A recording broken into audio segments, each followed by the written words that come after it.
चलिए हम लोग इनवर्स ट्रिग्नोमेट्रिकल फंक्शंस को देखते हैं। किसको देखते हैं? इनवर्स ट्रिग्नोमेट्रिकल फंक्शंस को। पहले कंसेप्ट देखेंगे, फिर हम लोग क्वेश्चन कैसे बनाते हैं उसको देख लेंगे। ठीक है, आइए पहले समझते हैं।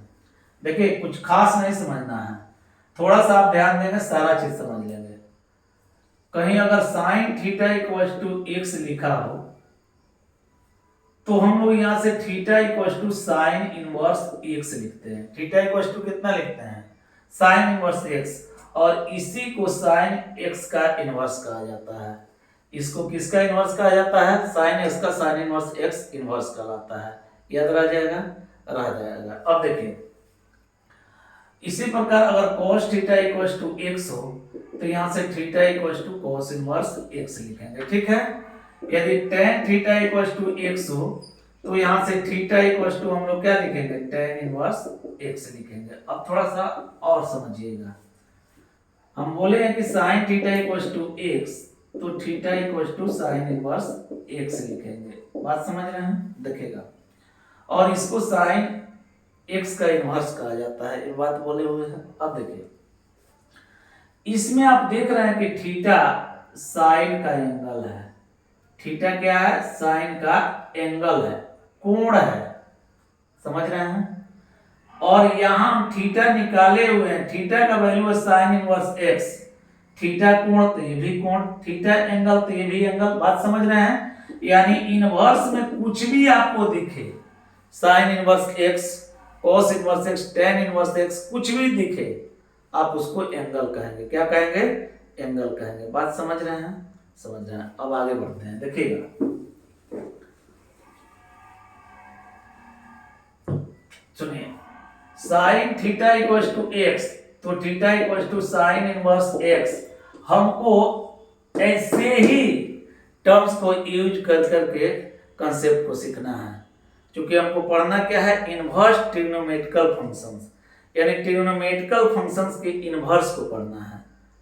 तो आप देखेंगे कि हर जगह ऐसे ही कंसेप्ट आएंगे, कहीं cos इनवर्स, कहीं sin इनवर्स, कहीं tan इनवर्स, ऐसे ही सारा चीज मिलते रहेगा। समझ रहे हैं? आगे चलिए देखते हैं। अब देखिए कहीं मान लीजिए कि आपको y equals to sine inverse x दे दिया। कितना दे दिया?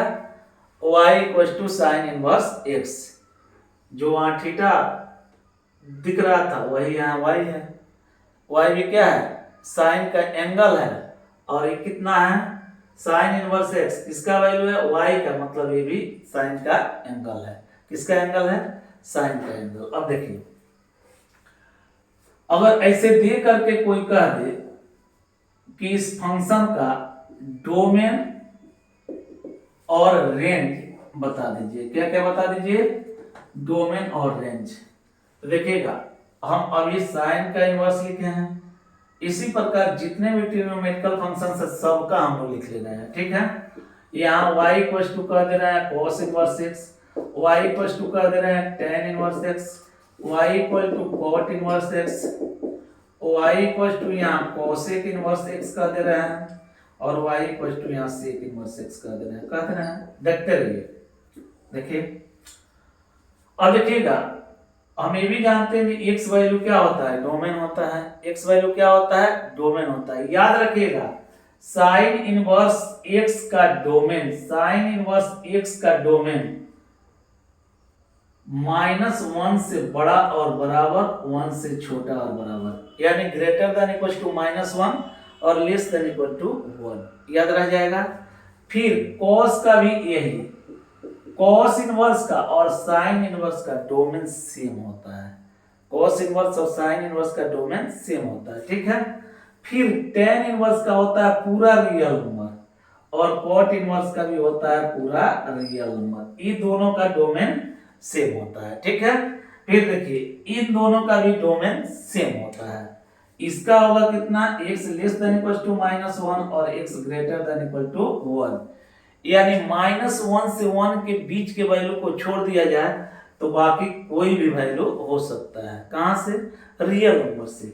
फिर यहां भी x less than equal to -1 और x greater than equal to 1। याद रह जाएगा, एकदम याद कर लेंगे, बहुत ही अच्छा चीज है। आप इसको अगर याद कर लेते हैं बहुत जगह यूज होता है, ठीक है।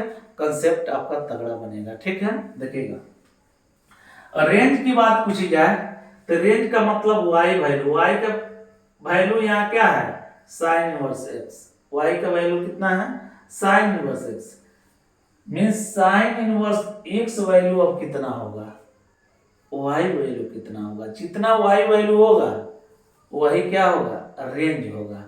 वाई वैल्यू होता है -π/2 से लेकर कहां तक, π/2 तक, यानी -π/2 से बड़ा और बराबर, और π/2 से छोटा और बराबर, greater than equal to -π/2 and less than equal to π/2, ठीक है।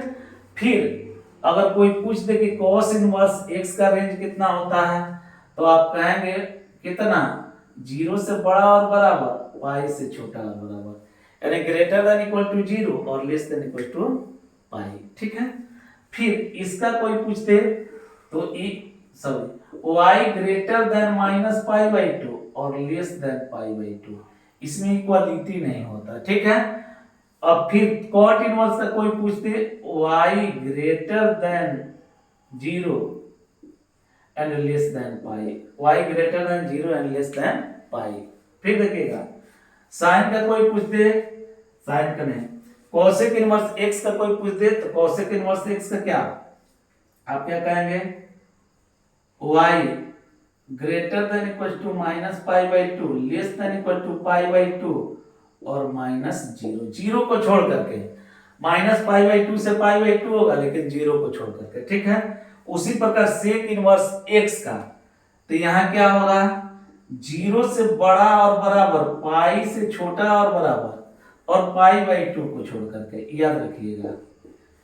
यानी सेक इनवर्स x का रेंज होगा 0 से बड़ा और बराबर, पाई से छोटा और बराबर, किसको छोड़ करके, π/2 को छोड़ करके, यानी greater than equal to 0 less than equal to pi और माइनस कितना, π/2। फिर कोसेक इनवर्स का कोई पूछे, greater than equal to -π/2 less than equal to π/2 -0, और कॉट इनवर्स का 0 से पाई, यानी ग्रेटर देन 0 लेस देन पाई, 0 पर पाई पर बराबर नहीं रहेगा, ग्रेटर देन 0 होगा लेस देन पाई होगा।